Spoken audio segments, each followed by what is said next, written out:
Hi!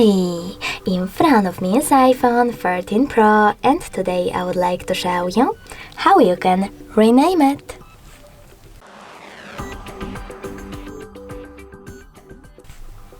You need to start by opening Settings. After that, scroll down and click on General.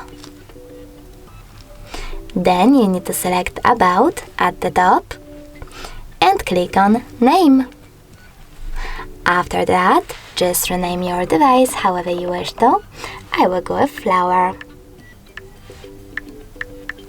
And save your changes by simply clicking at the top left corner.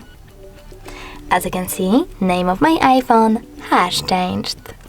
Thanks so much for watching. If you enjoyed this video, don't forget to leave a like, comment and subscribe. Bye!